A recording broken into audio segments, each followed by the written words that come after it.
Hi, I am Chef Ingrid. I got inspired by a recipe from this cookbook, and let's make Revel bars.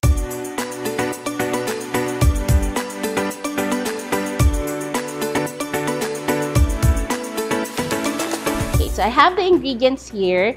I have your butter compound, but of course, if you have the budget, butter, pure butter. And then I have brown sugar. I have 2 eggs. For the dry ingredients, I have all-purpose flour, quick cooking oatmeal, and baking soda. And then we have your special ingredients from Nestle. I have your Milkmaid condensed milk and KitKat spread. So ito yung mga naiba sa mga usual na ingredients na ginagamit in making Revel bars. So let's start. So first, of course, we're going to cream the butter. Butter or butter compound.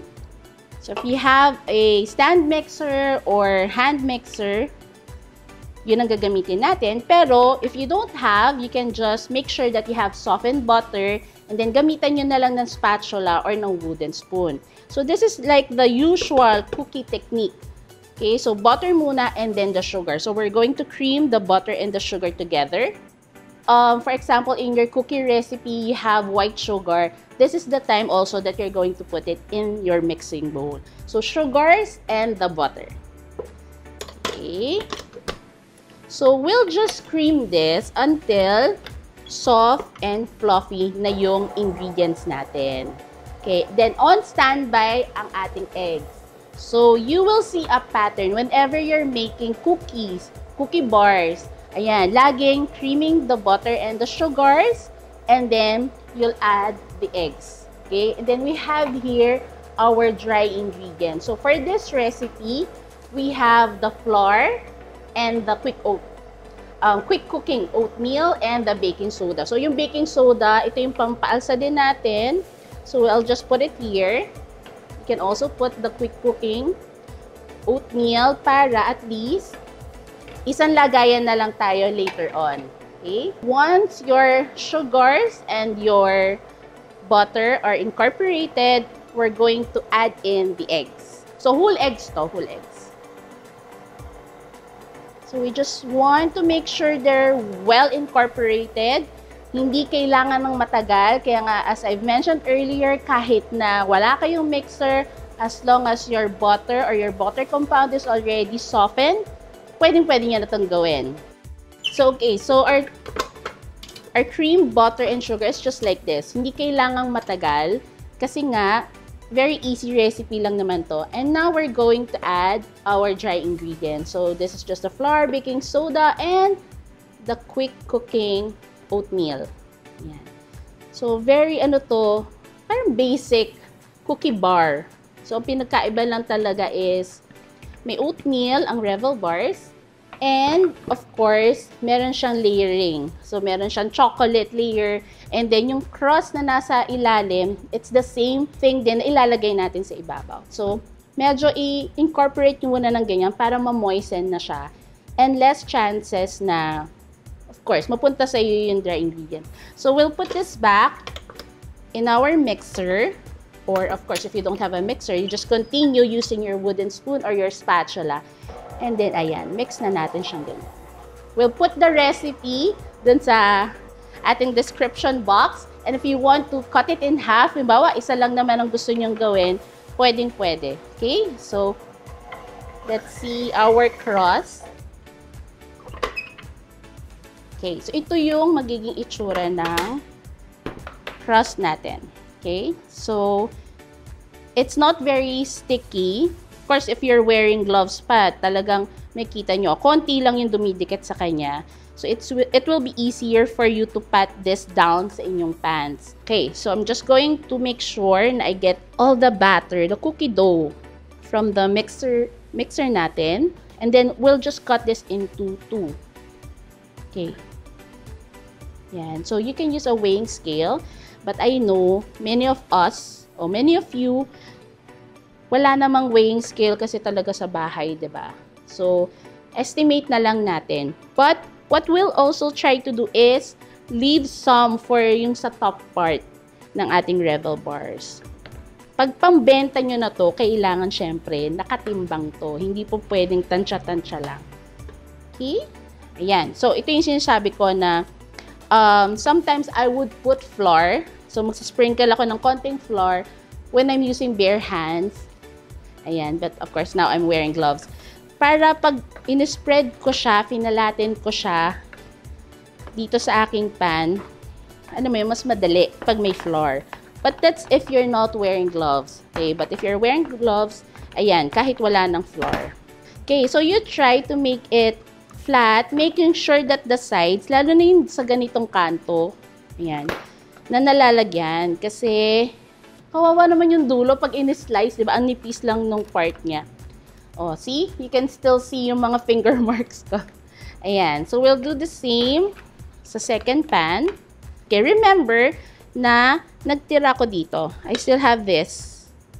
Ayan. Ito yung pang-ibabaw natin. So, what's next? What we're going to do is set this aside and we're going to combine our Milkmaid condensed milk and our KitKat spread. Usually, sa mga usual Revel Bar recipes, like for example, from this cookbook, yung from Dorothy's Kitchen. So, sobrang isa to sa mga idols ko talaga. Baking icon na to si Chef Dorothy. So, shout out Chef Dorothy. I have your book and alam ko, pinasign ko pa talaga sa kanya to. O, diba? 2005. Ayan. So, dito and with other recipes kasi, what we do in Revel Bars is minimelt natin ang chocolate. So, of course, you have to source for very good chocolate. I-chop mo pa siya if naka-bar siya. Tapos, you have to melt it. And then combine it with the condensed milk. But what's nice with what we're going to use now, it's straight from the container. It's already like this. It's melted. At meron siyang wafer bits. Okay? So this is something different. And then we'll just combine it together. You can heat it up para mas madali yung pag-combine nila together. And then we're going to pour this on top of these two pans. Okay, now, so let's make the second part ng ating Revel Bars. So, we're going to put our Milkmaid condensed milk in a saucepan. Ayan. And then, ang ating KitKat spread. Okay, this is a lot easier talaga compared to other Revel Bar recipes. Kasi nga, hindi mo na kailangan pang mag-source ng masarap na chocolate. Kailangan mo pa mag-chop. Ito, kuha na lang from the container and then, of course, mix it with condensed milk. So, we don't have to really melt anything because the KitKat spread is already melted. So, mix lang talaga to. Yan. So, I'm just heating this two ingredients. And then, we'll pour this equally sa ating prepared na cookie crust of the Revel Bars. So, yan. Ganito lang kabilis. Look at that. Try to divide this equally. Ayan. Yan. So, kung wala pa naman kayong nahanap na KitKat spread or agad-agad gusto nyo na i-follow this recipe but you don't have the KitKat spread yet, of course, you can use regular chocolate. Okay? Whatever you like. Pwedeng pang-baking, pwedeng milk, pwedeng dark. I like using dark.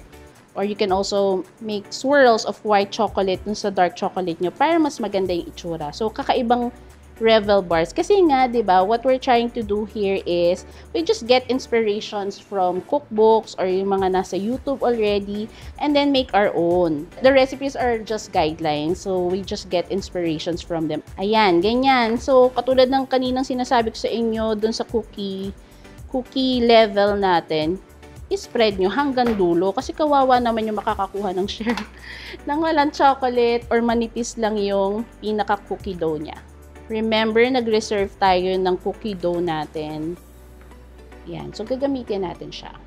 Okay. So, ito ng ating natirang at ni-reserve. Yan naman yung ilalagay natin yan. So, distribute lang natin siya. Yan. So, unahin nyo yung gilid para hindi kayo mauubusan ng cookie dough on the side.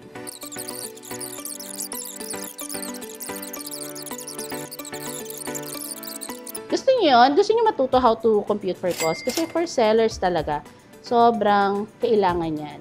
So, when I teach my students in St. Paul, ayan, isa yan sa mga tinuturo ko talaga, yung food costing. Kasi it would really help sellers to figure out na kumikita talaga sila. Kasi when you do compute for cost, you're somehow making sure na hindi na nasasayang yung pagod nyo, yung oras nyo, and of course, the ingredients. Na you're not wasting yung mga pagkakataon nyo sanang kumita. Kasi akala nyo kumikita na kayo dahil naguhula lang kayo ng cost kung magkano nyo siya ibebenta. So, kailangan talagang matuto ng food costing. So, maybe next time. Ayan. So, pag-isipan ko rin, lagyan ko ba ng costo? Hindi, pero it's hard kasi paiba-iba yung prices. But at least, maybe in our next video, we'll be able to teach you how to compute for food cost. So, I have here 2 pans of Revel bars, 9x9 ang size niyan, 9 inches by 9 inches. So, we'll bake this in a 350-degree Fahrenheit oven for around 30 minutes. Okay, these are just guidelines, especially the oras ha. Yung time na 30 minutes, it's just a guideline kasi it will still depend on your oven. But still, check nyo pa rin. Maybe mga 25 minutes kasi sa ibang oven. Okay, so I'll put this in the oven and let's see later on for the bake results. Okay, so tumunog na yung ating oven. This is around 25 minutes lang kasi naka-convection oven. Oh, okay. If you can only see this, it's very shiny yung chocolate.